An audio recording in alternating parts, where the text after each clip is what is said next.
Vidya Bharati study channel को पिला माने मु स्वागत जनाऊँ पिला माने टाइफॉइड ज्वर नामकरण माने आंतरिक ज्वर इंटेस्टाइनल फीवर को आमे टाइफॉइड नाम नामित कले। पुणी लुईस पास्चर पेस्चराइजेशन बा लुईस पास्चर अणुजीव मान संबंध में अनेक गवेषणा से विषय कही। आ गोटे भिडियो पुणी कली जे एडवर्ड जेनर केमिति गोबीज टीकार उद्भावन कले। पुणी आ गोटे भिडियो बनैली जे केउं केउं औषध खाइले बा केउं औषधीय पत्र बा कौन चेर को सेवन कले पिलामानंकर स्मरण शक्ति वृद्धि पाब तापर मध्य मु वीडियो बनैछि। आज ये जो वीडियो बनैछि एटा प्रत्येक वर्गर किबा पुरुष किबा महिला किबा वृद्ध किबा बालुत समस्त प्रत्येक वर्गर प्रत्येक श्रेणीर समस्त व्यक्ति मान एक विशेष विशेष विशेष जानकारी वीडियोटीए जानापी यार सिग्निफिकेंस अत्यंत जरूरी।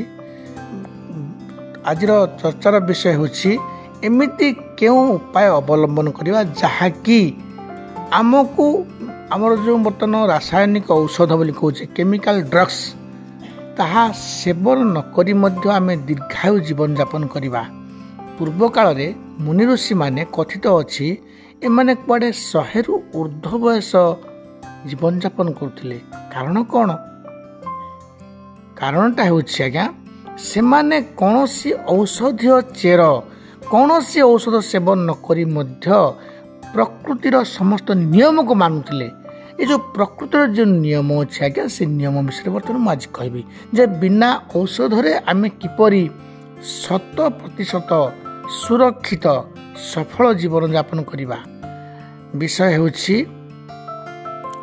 जे ये जो केमिकल ड्रग्स एलोपैथिक ड्रग्स आमे खाऊचे यार पार्श्व प्रतिक्रिया बहुत। बर्तमान देखिबा एमिति पार्श्व प्रतिक्रिया युक्त औषध खाइबा नाही किंतु आरोग्य रहिबा किपरि। विशेष करी कोमलमती शिशु युवक युवती एमानंकर यदि मनरे एकाग्रता आसु नाही पाठ पढ़िले मन रहु नाही मोर ए टिप्स को अक्षरे अक्षरे पालन करंतु फल पाइबे ही पाइबे। आज्ञा देखंतु आपण माने सिद्धांत दर्पण पुस्तक रचयिता आम ओडिशार प्रथम ज्योतिर्विद भारतर बोली कहते ओडिशार बोली कहीं कहवा आमर पठाणी सामंत सामंत चंद्रशेखर लिखिछंती जड़े व्यक्ति खाइबा परे चित होई सोइब 8 निश्वास तापरे डाहाण पट माड़ी डाहाण पट कड़ माड़ी सोइब 16 निश्वास तापरे बाँ पट कड़ माड़ी सोइब से 32 निश्वास। यार अर्थ कौन आज्ञा? आउ से भली तो अद्वितीय वैज्ञानिक तो पृथ्वी जन्म हेउनाहांती। आ से जो अद्वितीय वैज्ञानिक जे बिना माइक्रोस्कोप माने टेलीस्कोप रे देखि पारुथिले ग्रह नक्षत्र मानकर गतिविधि को ठहरे पारुथिले जानि पारुथिले। दुईटी बाउंस खंड माने बाउंस खंड रे से मापी पारुथिले पहाड़ दूरता। आ से भली अद्वितीय वैज्ञानिक ए गोटे सिद्धांत रे उपनीत लिखिछंती जे आपण खाई सारे खाइबा पर आमे हठात जो काम लगी जाऊे चलुचे बुलुचे सेमती न करी खाइबा संगे संगे जेते काम थाउ ना कहीं पाखरे जदि पटीटे बा सेजटी अच्छी बेड अच्छी आपण खाइबा संगे संगे चित होई सोइबे। चित होई सोई गणी में थरे निश्वास प्रश्वास नेले निश्वास छाड़ले 1 एमती 8 थर 8 निश्वास तापरे डाहाण कड़ माड़े। डाहाण कड़ माने डाहाण हाथ पिट में रखी से कड़ माड़ी शोले डाहाण कड़ माड़ी शोई 16 निश्वास माने प्रश्वास नेले निश्वास छाड़ले तापरे 32 बाँ पट कड़े। यह कहबार कारण कौन? आपण मान टिके ओल्टे देवे जे चित होई शोइली 32 निश्वास डाहाण पटरे 64 निश्वास बाँ पट्रे 100 निश्वास। भूल हो गला आज्ञा भूल हो गला एइथिपाई जे चित होई कम समय शुअंतु। डाहाण पट कड़माड़ी पुरुष व्यक्ति माने बा स्त्री जो माने हुअंतु से माने कम समय रुहंतु किंतु बाँ पट कड़माड़ी आपण शोइबे अधिक समय। मैथुन पूर्वरु आपण माने डाहाण कड़माड़ी शोइले बाँ माने ଲାଭ କ'ଣ ହେବ ମୁଁ ଆପଣଙ୍କୁ ସେଇଟା ମଧ୍ୟ ବର୍ତ୍ତମାନ କହିବି। ଏଠି ବର୍ତ୍ତମାନ ଗୋଟିଏ ଛୋଟିଆ ପ୍ରଶ୍ନଟିଏ ଆମର ଦଶମ ଶ୍ରେଣୀ ପିଲାମାନେ ତାଙ୍କର ଯେଉଁ ଜୀବବିଜ୍ଞାନ ବହି ପେପର ଟୁ ସାଇନ୍ସରେ ପଢ଼ୁଛନ୍ତି, ଆମର ମସ୍ତିଷ୍କରେ ମାନେ ଅଗ୍ର ମସ୍ତିଷ୍କର ଛାତରେ ଏମିତି ଲେଖା ହେଇଛି ବହିରେ, ଅଗ୍ର ମସ୍ତିଷ୍କର ଛାତରେ ପିନିଏଲ ଗ୍ରନ୍ଥି ବୋଲି ଗୋଟିଏ ଛୋଟିଆ ଗ୍ରନ୍ଥି ଅଛି। ଏହାକୁ ବାୟୋଲୋଜିକାଲ କ୍ଲକ୍ ମାନେ ଜୈବିକ ଘଡ଼ି ବୋଲି କୁହାଯାଏ। ମନୁଷ୍ୟର ପ୍ରଶ୍ନ ଯଦି ପଡ଼ିବ ଆଜ୍ଞା, ମନୁଷ୍ୟର ଜୈବିକ ଘଡ଼ି କାହାକୁ କୁହାଯାଏ? ପିନିଏଲ ଗ୍ରନ୍ଥିକୁ। ଏଥିରୁ ମେଲାଟୋନିନ୍ କ୍ଷରିତ ହୁଏ, ଭଲ ନିଦ ହୁଏ, ଫଳରେ ମନୁଷ୍ୟର ମସ୍ତିଷ୍କ ସୁସ୍ଥ ରୁହେ। ଏଠି ପୁଣି କହିବାକୁ ବାଧ୍ୟ ହେଉଛି ଆଜ୍ଞା, କହୁ ତ କେତେ କଥା କହିସାରିଲିଣି ଯେ ଆଇନଷ୍ଟାଇନ ଯିଏ ପରମାଣୁ ମାନେ ବିଜ୍ଞାନର ଜନକ, ପରମାଣୁ ବୋମା ଉଦ୍ଭାବନ କରିଥିଲେ, ସେମିତି ଅଦ୍ୱିତୀୟ ବୈଜ୍ଞାନିକ ଦିନରେ ପୁଣି କୁଆଡ଼େ ସେ 14 ଘଣ୍ଟା ଶୋଉଥିଲେ। ଯେଉଁଦିନ ଅତ୍ୟଧିକ କାମ ଥିଲା ସେ ଯାହା ହେଲେ ମଧ୍ୟ 10 ଘଣ୍ଟାରୁ କମ୍ ଶୋଉନଥିଲେ। ଆମେ କହୁଛେ ପିଲାମାନେ ଶୋଇବ ନାହିଁ, ପାଠ ପଢ଼। ଠିକ୍ ଅଛି, ପାଠ ତ ପଢ଼ିବା ହିଁ ପଢ଼ିବା, କିନ୍ତୁ ଅନ୍ତତଃ 10 ଘଣ୍ଟା ପରିଶ୍ରମ ନେବା, ଶୋଇବାଟା ଠିକ୍। ମସ୍ତିଷ୍କର ମାନେ ବୃଦ୍ଧି ହୁଏ, ମସ୍ତିଷ୍କର ନିୟନ୍ତ୍ରଣରେ ସମନ୍ୱୟତା ଆସେ।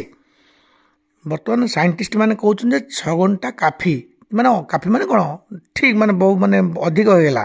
କିନ୍ତୁ ଆଇନଷ୍ଟାଇନ ଶୋଉଥିଲେ 12 ଘଣ୍ଟା ବା 14 ଘଣ୍ଟା ବା 10 ଘଣ୍ଟା ବୋଲି ତାଙ୍କର ଆତ୍ମଜୀବନୀ ଯିଏ ପଢ଼ିବ, ଅଟୋବାୟୋଗ୍ରାଫି ବା ବାୟୋଗ୍ରାଫି ଅଫ୍ ଆଲବର୍ଟ ଆଇନଷ୍ଟାଇନ, ସେଥିରେ ପଢ଼ିବେ ଯେ ଯେଉଁଦିନ ବିଶେଷ ଜରୁରୀ କାର୍ଯ୍ୟ ନଥିଲା ଆଇନଷ୍ଟାଇନ 14 ଘଣ୍ଟା ଶୋଉଥିଲେ। କାହିଁକି ଆଜ୍ଞା? ସେ କ'ଣ ମୂର୍ଖ? ଯେ ମସ୍ତିଷ୍କକୁ ଦରକାର ରେଷ୍ଟ, ବିଶ୍ରାମ ଦରକାର। ଆଉ ଏଇ ଯେଉଁ ଜୈବିକ ଘଡ଼ି ପିନିଏଲ ଗ୍ରନ୍ଥି ବୋଲି ଆମେ କହୁଛେ, ବାୟୋଲୋଜିକାଲ କ୍ଲକ୍ ବୋଲି କହୁଛେ, ତାହା ସ୍ଥିର ରହିବ। ବର୍ତ୍ତମାନ ଏଠି ଗୋଟେ ପ୍ରଶ୍ନ ଆଜ୍ଞା ଦେଖନ୍ତୁ, ଇଏ ତ ଗଲା ଦଶମ ଶ୍ରେଣୀର ପାଠ ଯେ ବାୟୋଲୋଜିକାଲ କ୍ଲକ୍ କାହା କୁହାଯାଏ, ଜୈବିକ ଘଡ଼ି ମାନେ କ'ଣ, ସେ ପିନିଏଲ ଗ୍ରନ୍ଥିକୁ ଏହା କୁହାଯାଏ, ଏଥିରୁ ମେଲାଟୋନିନ୍ ବାହାରେ, ଲୋକକୁ ଭଲ ନିଦ ହୁଏ। ବର୍ତ୍ତମାନ ମୁଁ କହୁଛି ଦେଖନ୍ତୁ, ଜଣେ ବ୍ୟକ୍ତିର ଜଣେ ପାଠୁଆ ସାଠୁଆ ଲୋକ ନୁହନ୍ତି, ମାନେ ପଢ଼ିନାହାନ୍ତି ପାଠ, ଯଦି ସେ ବ୍ୟକ୍ତି ମନେ ଭାବିବ ଗୋଟେ ଉତ୍ସୁକରେ ତା ମନ ସୃଷ୍ଟି ହେବ, ଗୋଟେ ଅନିସନ୍ଧିତ୍ସୁ ମନରେ ତା ମନ ଗୋଟେ କୌତୂହଳ ସୃଷ୍ଟି ହେବ ଯେ ପ୍ରକୃତରେ ମୋର ଯେଉଁ ମସ୍ତିଷ୍କରେ ଅଛି ବାୟୋଲୋଜିକାଲ କ୍ଲକ୍, ଏଇଟା ଠିକ୍ ରୂପେ କାମ କରୁଛି କି ନାହିଁ ମୁଁ କେମିତି ଜାଣିବି? ବିରକ୍ତ ହୁଅନ୍ତୁନି ବନ୍ଧୁଗଣ, ମାନେ ଆପଣ ଭାବୁଥିବେ ମୁଁ କେଉଁଟା ଆରମ୍ଭ କଲି ବର୍ତ୍ତମାନ କୁଆଡ଼େ ନେଇକି, ନା, ପ୍ରତ୍ୟେକ ପଏଣ୍ଟକୁ ମୁଁ ତନ କରି ଲେଖିଛି, ତାକୁ ମୁଁ ସେ ଅନୁସାରେ କହୁଛି। ଆପଣମାନଙ୍କୁ ବିରକ୍ତ ଲାଗିପାରେ ନ ଲାଗିପାରେ, ତାହା ଆପଣମାନଙ୍କ ଉପରେ ନିର୍ଭର କରେ। ତେଣୁ ମୁଁ କହିଦେଉଛି ଦେଖନ୍ତୁ ଆଜ୍ଞା, ଯେ ବାୟୋଲୋଜିକାଲ ଜଣେ ଲୋକ ଭାବିଲା, ସେ ପାଠ ପଢ଼ି ନାହାନ୍ତି, ମନେକର ମୂର୍ଖ ଲୋକ ଜଣେ, ସେ ଭାବୁଛନ୍ତି ଯେ ମୋର ବାୟୋଲୋଜିକାଲ କ୍ଲକ୍ ଠିକ୍ ଅଛି କି ନାହିଁ ବୋଲି ମୁଁ କେମିତି ଜାଣିବି? ଯେମିତି ଜ୍ୱର ହେଲେ ଆମେ କହୁଛେ MP test, malaria parasite test କରିବା, ଡାଇବେଟିସ୍ ହେଇଛି କି ନାହିଁ ଚାଲୁ ଯାଇକି ଆମେ ମାନେ ପାଥୋଲୋଜିରେ ଯାଇକି ଟେଷ୍ଟ କରିବା। ସେମିତି ବିନା ଟେଷ୍ଟରେ, ବିନା ପରୀକ୍ଷା ନିରୀକ୍ଷାରେ ମୁଁ କେମିତି ଜାଣିପାରିବି ଯେ ମୋର ବାୟୋଲୋଜିକାଲ କ୍ଲକ୍ 100% କାମ କରୁଛି ବୋଲି? ଗୋଟେ ଛୋଟିଆ ଟ୍ରିକ୍ ଅଛି ଆଜ୍ଞା।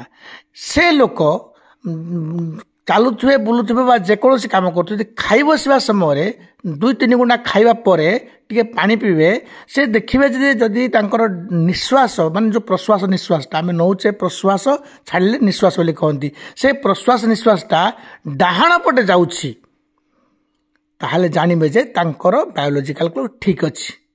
ପୁଣି ଦେଖିବେ ସେ ଆଉ ଗୋଟେ ପରୀକ୍ଷା ଅଛି ଛୋଟିଆ, ଯେ ବର୍ତ୍ତମାନ ଦେଖନ୍ତୁ ଆଜ୍ଞା, ଡାହାଣ ପଟେ ବର୍ତ୍ତମାନ ଯାଉଛି, ପ୍ରଶ୍ୱାସ ନିଶ୍ୱାସ ଯିବା ଆସିବା କରୁଛି। କିଛି ସମୟ ଯଦି ସେ କୁଣ୍ଠେଇ ମାନେ ଝାଡ଼ା ନ ଲାଗିଲେ ମଧ୍ୟ ଯାଇ ଝାଡ଼ା ବସିବା ପାଇଁ ଚେଷ୍ଟା କରିବେ, ଆଉ ଝାଡ଼ା ହେବା ସଙ୍ଗେ ସଙ୍ଗେ ଯଦି ସେ ଅନୁଭବ କରିଛି ତାଙ୍କର ପ୍ରଶ୍ୱାସ ନିଶ୍ୱାସ ବର୍ତ୍ତମାନ ଡାହାଣ ପଟେ ବନ୍ଦ ହୋଇ ବାଁ ପଟେ ଯିବା ଆସିବା କରୁଛି ବା ଆରମ୍ଭ ହେଲା ଯିବା ଆସିବା, ବର୍ତ୍ତମାନ ଡାହାଣ ପଟେ ଅଟୋମେଟିକ୍ ବନ୍ଦ ହେଇଗଲା। ବନ୍ଦ ହେଲା ମାନେ କ'ଣ, ଆମେ କହନ୍ତି ନାକ ଚୁଣ୍ଟି ହେଇଗଲା ବୋଲି, ସେ ଅନୁଭବ କରିବେ ଯେ ସତେ ଯେମିତି ମାନେ ଡାହାଣ ପଟ ନାକ ପୁଡ଼ାକୁ କେହି ଜଣେ ଚିପି ଧରିଲା ଭଳି ଲାଗିଲା। ଆସ୍ତେ ଆସ୍ତେ ବର୍ତ୍ତମାନ ବାଁ ପଟେ ଯିବା ଆସିବା କଲା ପ୍ରଶ୍ୱାସ ନିଶ୍ୱାସ, ତ ସିଏ ଜାଣିବେ ଯେ ମୋର ବାୟୋଲୋଜିକାଲ କ୍ଲକ୍ ଠିକ୍ ଅଛି। ଆହୁରି ମଧ୍ୟ ଗୋଟେ କଥା କହିବି, ଆପଣମାନେ ହୁଏତ ହସି ପାରନ୍ତି, ବିଶ୍ୱାସ କରିନପାରନ୍ତି। ଯଦି ଜଣେ ବ୍ୟକ୍ତି ଅନୁଭବ କଲା ଆଜି ମୁଁ ଠିକ୍ ପାହାନ୍ତିଆ 5:30 ଏକଦମ ଘଣ୍ଟା ଦେଖନ୍ତୁ ଆଜ୍ଞା, ମୁଁ ତ କହୁଛି ଚ୍ୟାଲେଞ୍ଜ ସହ କହୁଛି, ଏମିତି ଓଡ଼ିଶାର ହଉ ବା ଭାରତର ହଉ, ଏମିତି କୌଣସି ବୈଜ୍ଞାନିକ ଅଛନ୍ତି ଯିଏ ମୋତେ ଚ୍ୟାଲେଞ୍ଜ କରନ୍ତୁ, ମୁଁ 100% ଚ୍ୟାଲେଞ୍ଜର ସହ କହୁଛି, ଆଜି ଆପଣମାନେ ଦେଖନ୍ତୁ ପାହାନ୍ତିଆ ସମୟରେ ଠିକ୍ 5:30 ଝାଡ଼ା ଗଲେ, କାଲି ଯଦି ଆପଣ ଯେତେ ନିଘଣ୍ଟ ନିଦ୍ରାରେ ଶୋଇଥିଲେ ମଧ୍ୟ ଯଦି ସେଇ 5, 5:30 বা 5ଟା 20 ନିଦ ଭାଙ୍ଗୁଛି ଝାଡ଼ା ଲାଗୁଛି ତାହେଲେ ଆପଣ ଜାଣିବେ ଆପଣଙ୍କର ବାୟୋଲୋଜିକାଲ କ୍ଲକ୍ ଯେଉଁ ପିନିଏଲ ଗ୍ରନ୍ଥି 100% ଆକ୍ଟିଭ ଅଛି। ଆଜି ବସିଲେ 5:30ରେ ଝାଡ଼ା, କାଲି ଲାଗିବ 8ଟା ବେଳୁ ଝାଡ଼ା, ପରଦିନ ଲାଗିବ 9ଟା ବେଳୁ ଝାଡ଼ା, କେଉଁଦିନ ରାତି 12ଟାରେ ଝାଡ଼ା ହେବ ନା, ତାହେଲେ ସେ ଲୋକର ପିନିଏଲ ଗ୍ରନ୍ଥି ବା ବାୟୋଲୋଜିକାଲ କ୍ଲକ୍ ଠିକ୍ ନାହିଁ। ଏମିତିରେ ଆମେ ଯଦି ମୋର ଆଜି 5:30ରେ ଝାଡ଼ା ହେଇଛେ କିନ୍ତୁ ରାତିରେ ମୁଁ ଆଜି ବହୁତ ସେ ମାଛ ମାଂସ ଏମିତି ଯେଉଁ ଖାଇଦେଲି ହୁଏତ ଅଜିର୍ଣ୍ଣ ଯୋଗୁଁ ଇଣ୍ଡାଇଜେସନ୍ ଯୋଗୁଁ ରାତିରେ ରାତିରେ ଝାଡ଼ା ଲାଗିଲା ବା 3 ରାତିରେ ଝାଡ଼ା ଲାଗିଲା ବା ତାପର ଦିନ 2ଟା ଝାଡ଼ା, ଦ୍ୟାଟ୍ ଇଜ୍ ଡିଫରେଣ୍ଟ ଥିଙ୍ଗ, ସେଇଟା ତାହା ଗୋଟେ ଅଲଗା କଥା। କିନ୍ତୁ ସ୍ୱାଭାବିକ ଜୀବନଯାପନ କରୁଛନ୍ତି ଆପଣ, ଆଜି ଯାହା ଖାଇଥିଲି କାଲି ମୋତେ ଠିକ୍ ସେମିତିରେ ମୁଁ ଖାଇଛି, କିଛି ଅପଥ୍ୟ କରିନାହିଁ, ମଦ ଗଞ୍ଜେଇ ଖାଇନାହିଁ, ତ ଆଜି ଯଦି 5:30ରେ ଝାଡ଼ା ହୋଇଛି ପାହାନ୍ତିଆ ସମୟରେ, କାଲି ମଧ୍ୟ ଆପଣ ଠିକ୍ ସେହି ସମୟରେ ଯଦି ଆପଣଙ୍କୁ ଲାଗିବ ଝାଡ଼ା ଲାଗିବ ତାହେଲେ ଜାଣିବେ ଯେ ଆପଣଙ୍କର ବାୟୋଲୋଜିକାଲ କ୍ଲକ୍ ଠିକ୍ ଅଛି। ଆଜି ମୋତେ ରାତି 9:15 ବା 9:20 ବା 9:30 ବେଳକୁ ନିଦ ଲାଗିଥିଲା, କାଲି ଠିକ୍ ଯଦି ସେହି ସମୟରେ ଯଦି ଆପଣଙ୍କୁ ନିଦ ଲାଗିବ ଟିକେ ନିଦ ଲାଗିଲା ମାନେ ସ୍ଲିପି ଆପଣ ଫିଲ୍ କଲେ ତାହେଲେ ଜାଣିବେ ମଧ୍ୟ ଆପଣଙ୍କର ମୁଣ୍ଡ ଠିକ୍ ଅଛି ବା ଆପଣଙ୍କ ଦେହ ବର୍ତ୍ତମାନ ସ୍ୱାଭାବିକ ଅଛି, ନର୍ମାଲ ଅଛି, ନର୍ମାଲ ବଡି ଠିକ୍ ଅଛି। ଆଜ୍ଞା ଆମର ଏତେ ସେ ତତ୍ତ୍ୱ ଆଡ଼େ ଯିବା ନାହିଁ। ବର୍ତ୍ତମାନ ଆମେ ଦେଖିବା ଆଜ୍ଞା କ'ଣ ଆମର ଚର୍ଚ୍ଚାର ବିଷୟବସ୍ତୁ କ'ଣ।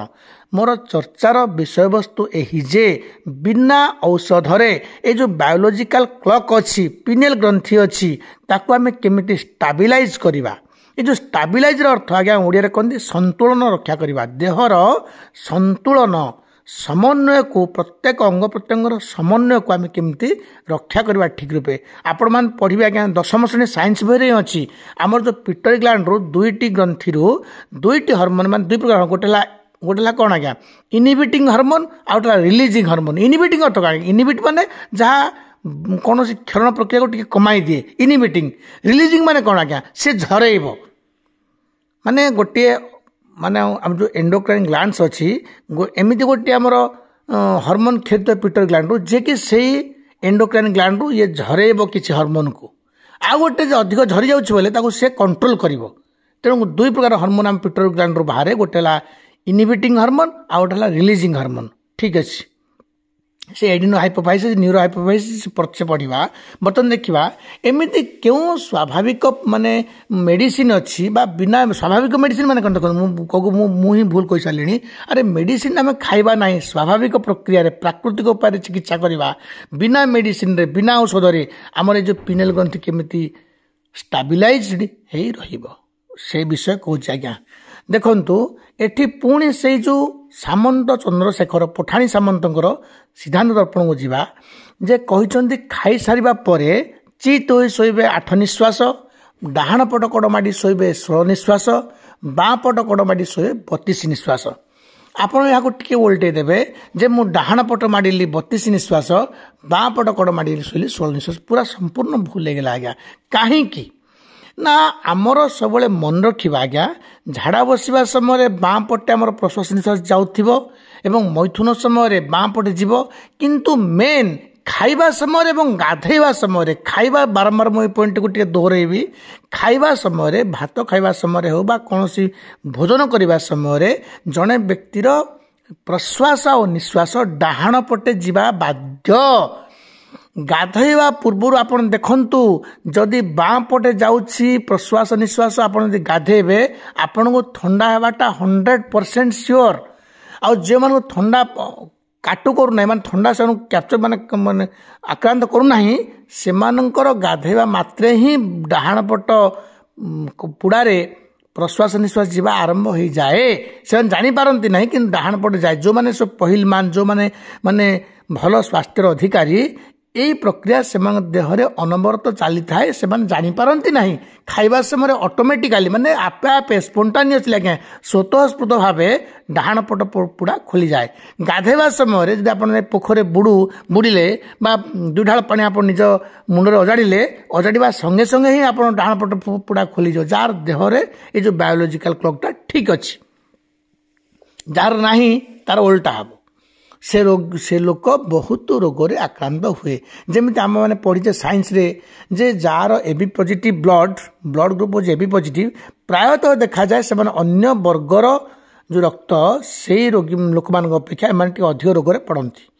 ଠିକ୍ ଅଛି ଆଜ୍ଞା। ଦେଖନ୍ତୁ ବର୍ତ୍ତମାନ ଆମେ ଦେଖିବା ଯେ ଯେଉଁମାନଙ୍କର ଦେହ ନର୍ମାଲ, ସେମାନେ ପରୀକ୍ଷା କରି ଜାଣିପାରିବେ ଯେ ଖାଇବା ସମୟରେ ଆପେ ଆପେ ଡାହାଣ ପୋଡ଼ା ଖୋଲି ଯାଉଛି। ଆପଣ ଝାଡ଼ା ବସିବା ସମୟରେ ଦେଖିବେ ଡାହାଣ ପଟେ ଯାଉଥିଲା, କିନ୍ତୁ ଝାଡ଼ା ବସିବା ସଙ୍ଗେ ସଙ୍ଗେ ପରିସ୍ରା କରି ଝାଡ଼ା ହେବା ସଙ୍ଗେ ସଙ୍ଗେ ଦେଖିବେ ବାଁ ପଟ ପୋଡ଼ା ବର୍ତ୍ତମାନ ଖୋଲି ଯାଇଛି। ସେମାନେ 100% ତାଙ୍କ ଦେହ ଠିକ୍ ଅଛି ବୋଲି ଭାବି ନିଅନ୍ତୁ। ସେମାନେ ଅଳ୍ପ ସାମାନ୍ୟ ଔଷଧ ଖାଇଲେ ମଧ୍ୟ ତାଙ୍କ ଦେହ ଭଲ ହୋଇଯିବ। ଆଉ ଯେଉଁମାନେ ଧରେ ଏହାର ବ୍ୟତିକ୍ରମ, ସେମାନେ ଯେତେ ଔଷଧ ଖାଇଲେ ମଧ୍ୟ ଆଜ୍ଞା ଦେହ ମେଡ଼ିକେଟେଡ଼ ହେବ, ଔଷଧିଆ ହେଇଯିବ, କିନ୍ତୁ ଦେହରେ କୌଣସି ସଫଳତା ବା ସୁଫଳ ସେ ଲୋକ ରୋଗୀ ପାଇବ ନାହିଁ। ଠିକ୍ ଅଛି। ତ ବର୍ତ୍ତମାନର କଥା ହେଲା ଆମର ଶେଷରେ ଏତିକି ଗୋଟେ ପଏଣ୍ଟରେ ପହଞ୍ଚିବା ଯେ କ'ଣ କଲେ ଆମର ଖାଇବା ସମୟରେ, ମୋର ପଏଣ୍ଟ ହେଲା କ'ଣ ନା ଖାଇବା ସମୟରେ ଡାହାଣ ପଟ ଯେଉଁ ନାକର ପୋଡ଼ା ଖୋଲିଯାଉ, ଆଉ ଗାଧୋଇବା ସମୟରେ ଡାହାଣ ପଟର ନାକ ପୋଡ଼ା ଖୋଲୁ। ଯଦି ଆପଣ ଦେଖିବେ ଖାଇବା ପାଇଁ ବୋଉ ବା ଆପଣଙ୍କର ସ୍ତ୍ରୀ ବା ଆପଣ ମାନେ ଭାଇ ଭଉଣୀ ଡାକିଲେ ଭାଇରେ ତୁ ଖାଇବୁ ଆସେ, ଦେଖନ୍ତୁ ଯଦି ଡାହାଣ ପଟ ପୋଡ଼ାରେ ନିଶ୍ୱାସ ମାନେ ପ୍ରଶ୍ୱାସ ନିଶ୍ୱାସ ଯିବା ଆସିବା କରୁନାହିଁ, ଆପଣ ଗୋଟିଏ ଛୋଟିଆ ରୋଲ ବାଡ଼ି ଭଳିଆ ଗୋଟେ ଛୋଟିଆ ବାଡ଼ିଟି ଆଣନ୍ତୁ। ଆମର ଘରେ ଯେଉଁ ବୋଉ ବା ମା ମାନେ ଆମର ଯେଉଁ ବେଲଣା ପଟରେ ବାଡ଼ିରେ ରୁଟି ବେଲନ୍ତି, ସେମିତି ଗୋଟେ ବାଡ଼ିଟେ ଆଣନ୍ତୁ। ଆଣି ତା ଉପରେ ଆପଣ ବାଁ ପଟ ମାନେ କ'ଣ ଯେଉଁ ଆମର ଯେଉଁ ଫଡ଼ିଆ ଅଛି ବୋଲି କହୁଛେ ଆମେ, ଯେଉଁ ଅଣ୍ଟା ମାଡ଼ି ଶୋଇପଡ଼ନ୍ତୁ। ମାନେ ଗୋଟିଏ ଖଟରେ ଶୋଇଲେ ବା ତଳେ ପୁରା ଚଟାଣରେ ଶୁଅନ୍ତୁ, ଗୋଟେ କିଛି ହେଁସ କିମ୍ବା ପଟି ପାରି ବା ଚାଦରଟିଏ ପାରି ଶୁଅନ୍ତୁ, ଖଟରେ ଶୁଅନ୍ତୁ କି ତଳେ ଶୁଅନ୍ତୁ, କିନ୍ତୁ ସେ ରୋଲ ବାଡ଼ିଟି ରଖନ୍ତୁ। ରୋଲ ବାଡ଼ି ଉପରେ ଆପଣ ଅଣ୍ଟା ଅର୍ଥ କ'ଣ, ବାଁ ପଟ ମାଡ଼ି ଶୁଅନ୍ତୁ। ଆଉ ବାଁ ପଟ ମାଡ଼ି ଯେତେବେଳେ ଶୋଇବେ, ସେ ରୋଲ ବାଡ଼ି ଉପରେ ବା ଯେଉଁ ବେଲଣା ପଟାଟି ଉପରେ ଆପଣଙ୍କର କ'ଣ ମାନେ ଅଣ୍ଟା ମାନେ ଫଡ଼ିଆ ପର୍ସନଟି ରହୁ। ଦେଖିବେ ଠିକ୍ 2 ମିନିଟ୍ ଭିତରେ ଆପେ ଆପେ ଆଜ୍ଞା ଡାହାଣ ପଟ ନାକ ପୋଡ଼ା ଖୋଲିଯିବ। ପରୀକ୍ଷା ଏଇ ସଙ୍ଗେ ସଙ୍ଗେ କରନ୍ତୁ। କମେଣ୍ଟ ସେକ୍ସନରେ ଜଣାନ୍ତୁ, ହୋ ଠକ ମାଷ୍ଟ୍ରେ ଷ୍ଟଡି ଚ୍ୟାନେଲରେ କ'ଣ ଇଏ ଡାକ୍ତରୀ ପାଠ କ'ଣ ପାଇଁ କିଏ ଆପଣମାନେ ଜଣେଇବେ ଆଜ୍ଞା। କେବେ ଏଥିରୁ ବ୍ୟତିକ୍ରମ ହେବ ନାହିଁ। ଆଉ ଏହା ବିଶେଷ କରି ଯେଉଁ 16-17 ବର୍ଷ ବୟସର ପିଲାମାନେ ଏହାକୁ ପାଳନ କରନ୍ତୁ। ଥାଲୁକୁଟି ପତ୍ର ମାନେ ଆମର ଯେଉଁ ବ୍ରାହ୍ମୀ ପତ୍ର ଖାଆନ୍ତୁ, ବର କ୍ଷୀର ଖାଆନ୍ତୁ। ଜୀବନ ବିନ୍ଦୁ ଧାରଣ ବୋଲି ମୁଁ କହିଥିଲି ଯେ ବ୍ରହ୍ମଚର୍ଯ୍ୟ ପାଳନ କରିବାର ଏକମାତ୍ର ଉପାୟ ହେଉଛି ବରକ୍ଷୀର ବୋଲି କହିଥିଲି। ଥାଲୁକୁଟି ପତ୍ରକୁ ଖାଆନ୍ତୁ। ଠାକୁର ଅନୁକୂଳ ଚନ୍ଦ୍ର କହିଛନ୍ତି ତାଙ୍କର ଯେଉଁମାନେ ତାଙ୍କ ଦୀକ୍ଷାରେ ଦୀକ୍ଷିତ ହେଉଛନ୍ତି ସମସ୍ତଙ୍କୁ ବାଧ୍ୟ କରାଯାଉଛି ତୁମେ ଥାଲୁକୁଟି ପତ୍ର ଖାଅ। ଆଜ୍ଞା ଏହାର ଔଷଧୀୟ ଗୁଣ ବହୁତ ଆଜ୍ଞା, ଇଏ ଛୋଟକାଟିଆ ଗୋଟେ ମାନେ କଥା ନୁହେଁ। ଯେଉଁ ଲୋକ ଜୀବନ କାଳ ଭିତରେ ଅନ୍ତତଃ 2-3 ବର୍ଷ କଣ୍ଟିନ୍ୟୁଅସଲି ଥାଲକୁଟି ପତ୍ର ବା ବ୍ରାହ୍ମୀ ପତ୍ର ଖାଇଛି, ତା ଜୀବନ ସେ କ'ଣ ଯେ ଫଳ ପାଇଛି ସେ ଅନୁଭବ ହିଁ ଜାଣେ। ଯିଏ ଦେଖିଲା ସେ କେମିତି ଜାଣିବ ଆଜ୍ଞା। ଠିକ୍ ଅଛି। ବର୍ତ୍ତମାନ ଆମର ବିଷୟବସ୍ତୁ ହେଲା ଯେ କ'ଣ କଲେ ଖାଇବା ସମୟରେ ମୋର ଡାହାଣ ପଟ ନାକ ପୋଡ଼ା ଖୋଲିବ। ଆପେ ଆପେ ଖୋଲୁନାହିଁ, ତାହେଲେ ମୋ ଦେହରେ କିଛି ଡିଫର୍ମିଟି ଅଛି। କିନ୍ତୁ ସେ ଡିଫର୍ମିଟି ଥିଲେ ମଧ୍ୟ ମୁଁ କେମିତି କୃତ୍ରିମ ଉପାୟରେ ମୋର ଡାହାଣ ପଟ ନାକ ପୋଡ଼ା ଖୋଲିବି ଖାଇବା ପୂର୍ବରୁ, ସେ ବିଷୟରେ ଆଜିର ଚର୍ଚ୍ଚା। ଆଜ୍ଞା ମନେ ରଖନ୍ତୁ, ଲାଷ୍ଟ ମୁଁ ଏତେବେଳେ ପର୍ଯ୍ୟନ୍ତ କହିନାହିଁ ଗୋଟେ ମେନ୍ ପଏଣ୍ଟ। ଡାହାଣ ପଟ ପୋଡ଼ାକୁ କହନ୍ତି ସୂର୍ଯ୍ୟ ପୋଡ଼ା, ବାମ ପଟ ପୋଡ଼ାକୁ ନାକ ପୋଡ଼ାକୁ କହନ୍ତି ଚନ୍ଦ୍ର ପୋଡ଼ା। ଚନ୍ଦ୍ର ସମୟରେ ଚନ୍ଦ୍ରର କିରଣ ଯେମିତି ଥଣ୍ଡା ଆମ ଦେହକୁ ଥଣ୍ଡା ଆକ୍ରମଣ କରେ। ଯେହେତୁ ସୂର୍ଯ୍ୟ ହେଉଛନ୍ତି ଗରମ ତେଜ, ସେଇ ଯେଉଁ ତେଜ ବା ଗରମ ଆମ ଦେହକୁ ଆଣିବ ଆଜ୍ଞା ସୂର୍ଯ୍ୟ ପୋଡ଼ା। ତେଣୁ ଆମେ ସମସ୍ତେ ଏଇ ସୂର୍ଯ୍ୟ ପୋଡ଼ା ମାନେ ଡାହାଣ ପଟ, ଏଇଟା ମୋ ନିଜସ୍ୱ ଭାଷା, କୌଣସି ଲୋକଠାରୁ ମୁଁ ଏଇଟା ଶୁଣିନି। ମୁଁ ବହୁତ ପଢ଼ା ମାନେ ଲକ୍ଷ୍ମଣ ମିଶ୍ରଙ୍କର ଅନୁଭୂତି ଯୋଗମାଳା ମୁଁ ପଢ଼ିଛି। ଏତଦ୍ ବ୍ୟତୀତ ସିଦ୍ଧାନ୍ତ ଦର୍ପଣରେ ରଚୟିତା ସାମନ୍ତ ଚନ୍ଦ୍ରଶେଖରଙ୍କ ଠାରୁ ମଧ୍ୟ ମୁଁ ଶୁଣିଛି, ମାନେ ତାଙ୍କର ଯେଉଁ ଲେଖା ପଢ଼ିଛି। ମୋ ବାପାଙ୍କ ଠାରୁ ମୁଁ ଶୁଣିଛି, ମୋ ଜେଜ ମଧ୍ୟ କହିଥିଲେ, ମୁଁ ତାହା ମଧ୍ୟ ଶୁଣିଛି ଯେ ଯାହା ଖାଇବା ସମୟରେ ଡାହାଣ ପଟ ପୋଡ଼ା ଖୋଲୁ, ଝାଡ଼ା ବସିବା ସମୟରେ ବାଁ ପଟ ପୋଡ଼ା ଖୋଲୁଥିବା ଆବଶ୍ୟକ, ଏବଂ ଗାଧୋଇବା ସମୟରେ ଡାହାଣ ପଟ ପୋଡ଼ା ଖୋଲୁଥିବା ହିଁ ଏକାନ୍ତ ଜରୁରୀ। ନହେଲେ ଦେହରେ କୌଣସି ଖାଦ୍ୟ ଲାଗିବ ନାହିଁ। ଯାହା ଖାଇବା ତାହା ଝାଡ଼ାରେ ବାହାରି ପଡ଼ିବ, ଅଜିର୍ଣ୍ଣ ହେବ, ଅଗ୍ନିମାନ୍ଦ୍ୟ ହେବ, ଦେହର ଗ୍ରୋଥନେସ୍ ଆସିବ ନାହିଁ। ଏହା ମୁଁ ଶୁଣିଛି। ସେ ତାକୁ ଭିତ୍ତି କରି ଆକୁ ମୁଁ ମାନେ ଗୋଟେ ଭାଷଣ ଆକାରରେ ଆପଣଙ୍କ ଆଗରେ କହୁଛି, ଶୁଣନ୍ତୁ ଭଲରେ। ଠିକ୍ ଅଛି। ଆମେ ଦେଖିବା ବର୍ତ୍ତମାନ ପ୍ରତ୍ୟେକ ମୁହୂର୍ତ୍ତରେ ଗୋଟେ ଅନୁଭବ କରିବା, ଆଉ ଆମର ଡାହାଣ ପଟ ନାକ ପୋଡ଼ାରେ ପ୍ରଶ୍ୱାସ ନିଶ୍ୱାସ ଯାଉଛି କି ନାହିଁ। ଯଦି ଯାଉଛି ସେହି ସମୟରେ ଆପଣମାନେ ଖାଦ୍ୟ ଗ୍ରହଣ କରନ୍ତୁ, ଗାଧୋଇ ପକାନ୍ତୁ।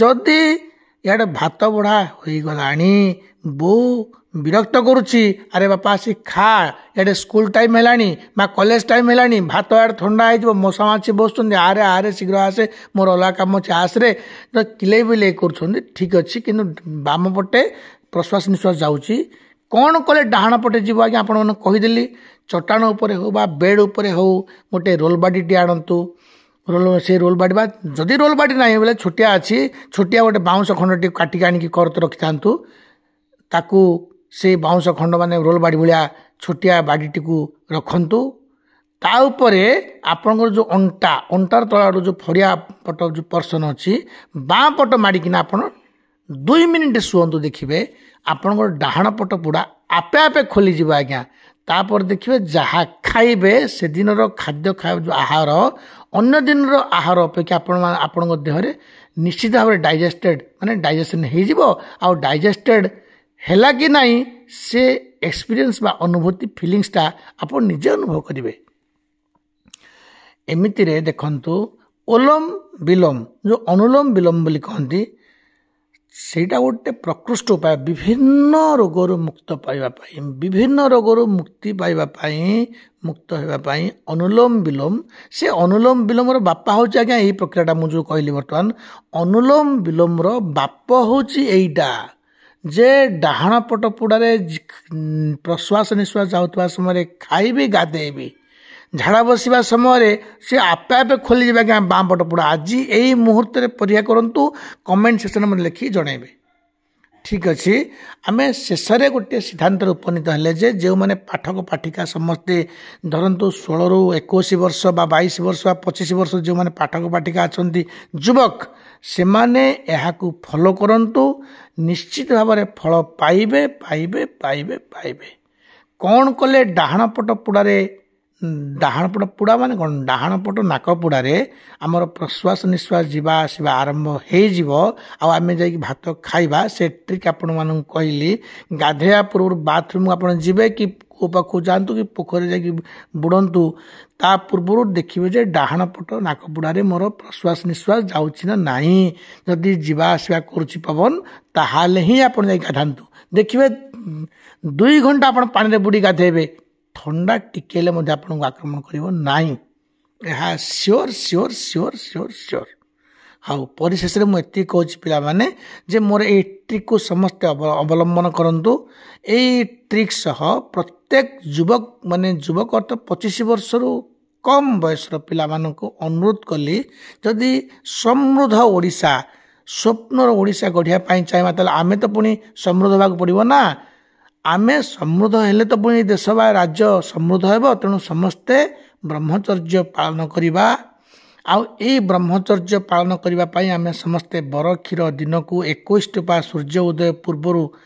खाइबा एवं सूर्यास्त पूर्व मध्य 21 टोपा एमती 6 मास जदि सेवन करिबे आपण निजे कौन अनुभव करेंगे आपण मैंने मत कमेंट सेक्शन में ठीक 6 मास पर जनइबे देखिए निश्चित भाव में देह आप भल रहिबो ब्रह्मचर्य पालन होइबा संभव हो पारिबो एवं देह को विभिन्न रोगरू रक्षा करिया पई ए जो ट्रिक कहली जे डाहाण पट पुड़ारे प्रश्वास निश्वास जाऊ बाँ पटे प्रश्वास निश्वास गले ही मु झाड़ा जीवी बा कौन कले बाँ पट पुड़ारे जीव सिम तार उल्टाटा करदेवे रोल बाटी आनिबे जदि बाँ पटे जाऊना इे झाड़ा मड़ेलानी बाँ पटे जाऊना डाहाण पटे निश्वास प्रश्वास जाऊँगी ताले एपट डाहाण पट कड़ माड़ी शोले बाँ पट खोल बाँ पट कड़ माड़ी शोले डाहाण पट खोल डाहाण पट खोलिले मु गाधेबी और भात खाइबी बा जेकोसी खाद्य भोजन करी एवं बाँ पटे खोलिले मु झाड़ा बसबा परिस्रा करी आउ